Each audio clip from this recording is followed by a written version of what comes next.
Bismillahirrahmanirrahim. Saya Irma Yulianti akan membahas mengenai Partindo atau Partai Indonesia. Nah, berbicara mengenai partai politik, Partindo merupakan partai politik yang sangat erat kaitannya dengan Partai Nasional Indonesia atau yang kita kenal sebagai PNI. Nah, Partindo didirikan pada tanggal 30 April, tepatnya tahun 1931 oleh Sartono. Partindo sendiri merupakan partai pecahan hasil dari PNI. Nah, pada waktu itu, PNI terpecah menjadi dua kubu. Yang pertama kubu Muhammad Hatta dan Sultan Syahrir, dan yang kedua kubu Sartono. Muhammad Hatta dan Sultan Syahrir memilih untuk mendirikan organisasi sendiri atau yang dikenal sebagai PNI baru, yakni Pendidikan Nasional Indonesia, sedangkan Sartono mendirikan Partindo. Pada saat itu, Soekarno sedang berada di penjara Sukamiskin. Nah, setelah dia bebas, Soekarno memilih mendukung Partindo. Nah, sebelumnya Soekarno itu ingin menyatukan kedua kubu tersebut, tetapi niatnya itu tidak berhasil karena kedua kubu tersebut memilih jalannya sendiri. PNI baru lebih mengedepankan pendidikan, politik, dan sosial, sementara Partindo lebih mengedepankan aksi massa sebagai senjata untuk merebut kemerdekaan. Dan akhirnya Soekarno memihak Partindo pada tanggal 1 Agustus 1932. Peran Soekarno dalam Partindo sangatlah besar.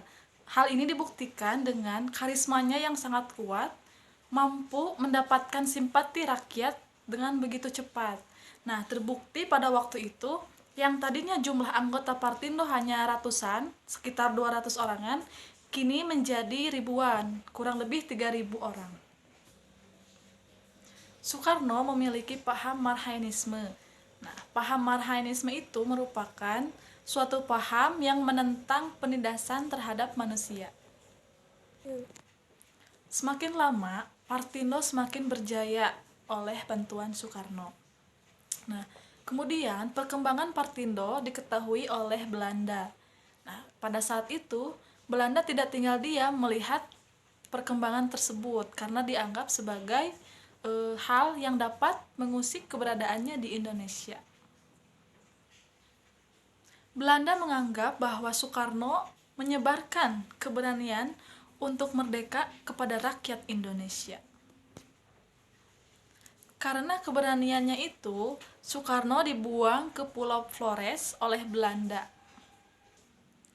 Nah, setelah 4 tahun di Flores, Nusa Tenggara Timur, Soekarno lalu dipindahkan ke Bengkulu oleh Belanda. Nah, Belanda menganggap bahwa jika Soekarno tetap di Pulau Jawa, maka dia akan menanamkan pengaruhnya kepada rakyat Indonesia untuk merdeka. Di Bengkulu, Soekarno bertemu dengan seorang gadis yang sangat cantik yang memikat hatinya. Nah, gadis itu bernama Fatmawati, yang kemudian akan mendampingi hidupnya ke gerbang kemerdekaan Indonesia.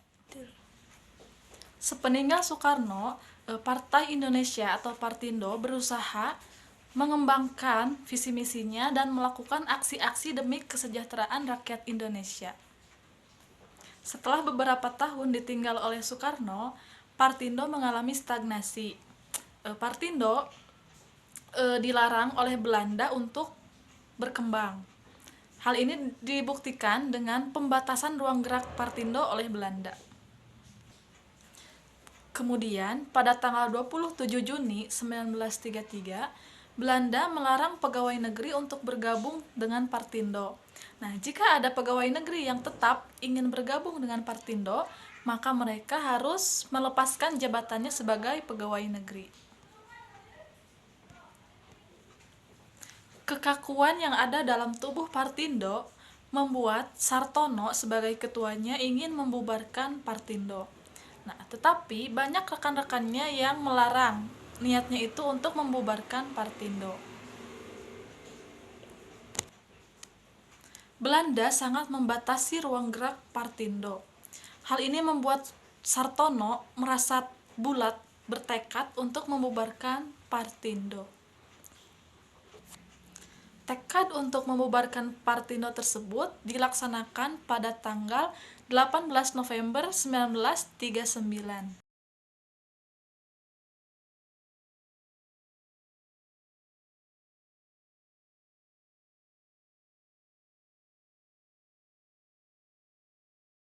Baik, saya Ilham Alamsyah. Di sini saya akan menjelaskan mengenai Partai Parindra ataupun Partai Indonesia Raya. Yang dimana Partai Indonesia Raya ini didirikan oleh Dr. Sutomo dan kawan-kawannya di Surabaya pada tahun 1935.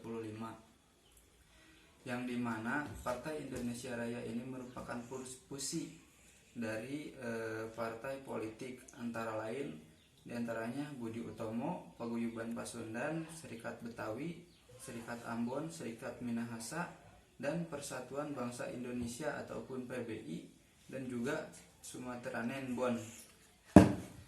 Yang dimana di dalam Parindra lah para golongan cerdik, cendekiawan, priai Jawa yang diwakili PBI, dan golongan birokratis, konservatif, priai Jawa yang diwakili feodal, yaitu Budi Utomo, dapat digabungkan dengan serasi ke dalam satu barisan maupun bekerja sama secara politik. Partai Parindra merupakan partai politik yang berdasarkan nasionalisme Indonesia Raya dan bertujuan Indonesia mulia dan sempurna. Di samping itu dibentuk pula Surya Wirawan. Surya Wirawan itu merupakan organisasi kepemudaan dan kepanduan dari PBI. Yang selanjutnya dalam perjuangannya Partai Parindra menghadapi politik pemerintahan Hindia Belanda, yaitu Partai Parindra masuk dalam berbagai bidang dan kesempatan. Dalam bidang politik, Parindra berusaha duduk dalam posisi dewan, yang diantaranya seperti Dewan Rakyat, Dewan Provinsi, Dewan Gementi, dan dewan-dewan lokal lainnya. Yang dimana Partai Parindra ini tidak segan-segan untuk masuk ke dalam dewan-dewan, walaupun dewan tersebut bentukan dari pemerintahan Hindia Belanda. Namun dengan catatan Parindra ini beliau masuk jika usulannya tidak disetujui oleh pemerintahan Hindia Belanda, maka mereka tidak segan-segan untuk meninggalkannya. Begitu. Setelah pemerintah melihat aktivitas dari Partai Indonesia Raya ini cenderung lebih melawan ke pemerintahan Hindia Belanda, sehingga timbul adanya kekhawatiran yang selanjutnya ditindaklanjuti oleh pemerintahan kolonial Hindia Belanda, yang dimana pemerintahan Hindia Belanda menempatkan orang ataupun polisi HID di setiap rapat yang diadakan oleh Partai Parindra ini, diantaranya partai terbuka ataupun partai tertutup. Jadi dijaga sangat ketat oleh pemerintahan Hindia Belanda. Bahkan saking ketatnya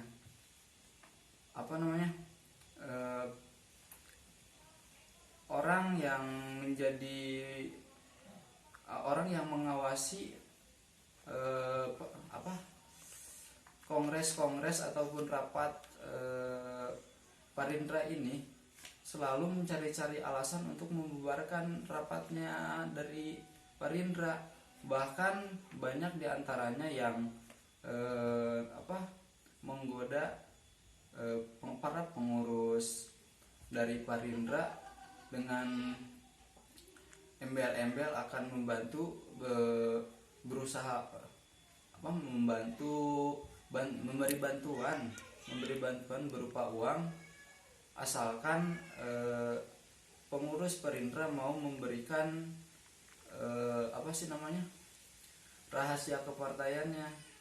Jadi begitu. Mungkin sekian dari saya. Terima kasih.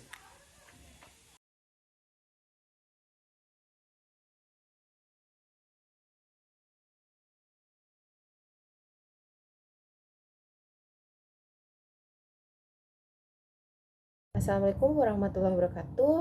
Di sini saya akan menjelaskan tentang Gerindo, Gerakan Rakyat Indonesia, dan GAPI, Gabungan Politik Indonesia.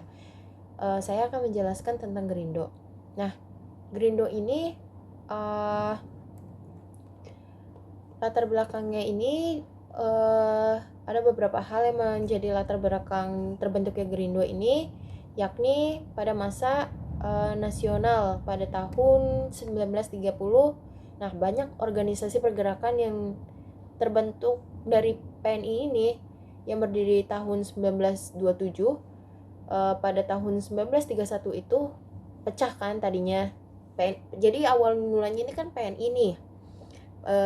Berdiri tuh 1927. Mungkin udah dijelaskan oleh kelompok sebelumnya. Dan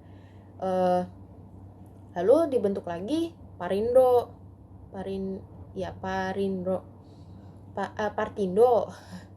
Nah, Partindo ini dibuat oleh tahun 1931. Nah, jadi itu hasil pecahan dari PNI. Lalu karena ditekan oleh dua partai tersebut, jadi dengan berbagai cara ditekan dua partai tersebut, seperti pembatasan kebebasan berbicara dalam rapat-rapat, dilaksananya hak luar biasa gubernur jenderal yaitu exorbitant, dan adanya larangan untuk mengadakan rapat dan berkumpul yang berlaku di seluruh Indonesia. Nah, dengan dilaksanakannya berbagai senjata itu atau tekanan tadi itu, maka gerakan non-kooperatif Partindo dan PNI baru ini menjadi tidak berdaya. Akhirnya Partindo pada bulan November 1931 itu sempat dibubarkan oleh pengurusnya. Nah, dengan pembubaran Partindo ini, sedangkan PNI baru ini juga jadi lumpuh kan. Tadi karena ditekan terus, Partindo bubar, PNI baru juga lumpuh. Nah, maka macet lagi ini gerakan non kooperatifnya. Terus dari kandasnya gerakan non kooperatif ini menimbulkan pemikiran baru, yaitu agar asas perjuangan non kooperasi diganti dengan asas koperasi. Nah, selain alasan di atas, selain tadi tuh melanjutkan gerakan nasional ini dibentuk Gerindo ialah untuk menangkis fasisme. Jadi tujuan utama dari Gerindo dibuat ini sebagai respon dari mengantisipasi dari bahayanya fasisme tersebut. Makanya Gerindo ini didirikan tahun 1937 di Jakarta. Yang pertamanya itu yang diketuai oleh Aka Gani. Nah, Gerindo ini sempat bekerja sama juga sama pemerintah Belanda, pemerintah kolonial untuk menangkal fasisme. Nah, lalu dia juga sempat berkoalisi dengan Parindra dan PSII pada tahun 1939. Nah, lahirnya Gerindo ini dia itu sebuah partai baru yang kooperatif, bertujuan untuk kemerdekaan politik, ekonomi, dan sosial yang hendak dicapai dengan berjuang baik di luar maupun di dalam dewan-dewan. Nah, walaupun Gerindo ini termasuk koperasi, tapi pemerintah ini juga masih sangat mencurigakan. Nah, beberapa rapat juga dari Gerindo itu sempat mereka tuh kayak memberikan alasan gitu. agar mereka tuh bisa rapat kan gitu. Karena ya tadi pemerintah itu masih belum mempercayai partai tersebut gitu, dan masih dicurigai gitu.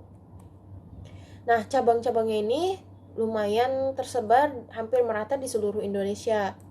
Ada beberapa tokoh yang berkecimpung di Gerindo seperti Amir Syarifuddin dan Muhammad Yamin sebagai pendirinya waktu itu tuh Gerindo. Namun pada Kongres Gerindo pertama Jakarta 20 sampai 24 Juli 1939, nah Akagani ini yang terpilih sebagai ketua dan Amir Syarifuddin ini sebagai wakil ketua. Ya, selanjutnya Gabungan Politik Indonesia atau GAPI. Nah, asal muasalnya terbentuknya GAPI ini berasal dari gagalnya petisi Sutarjo. Nah, petisi Sutarjo ini sebelumnya ini dikeluarkan oleh Volksraad. Nah, Volksraad ini merupakan organisasi dari pemerintah kolonial yang berjumlah beranggotakan 10 orang yang berasal dari daerah Jawa, Sumatera, dan Kalimantan. Nah, setelah ada gagalnya petisi Sutarjo ini, kan petisi Sutarjo ini mengalami penolakan, namun memiliki ide gitu bagi para tokoh untuk membentuk sebuah gerakan nasionalis. Nah, akhirnya dibuat sebuah gagasan dari fraksi tersebut, dari politik tersebut, untuk membuat fraksi kembali kan gitu, variasi kembali kan gitu pada tahun 1939. Nah, M. Tamrin ini mengatakan bahwa membentuk badan konsentrasi nasional. Nah, badan konsentrasi nasional ini pun Muhammad Tamrin pun menjelaskan bahwa organisasi ini pun tidak terikat oleh organisasi yang ada, dan dia memiliki program tersendiri gitu. Nah, pada Mei terutama tanggal 21 tahun 1939 ini diadakan kongres. Nah, serta membentuk persiapan partai panitia persiapan Badan Konsentrasi Nasional. Nah,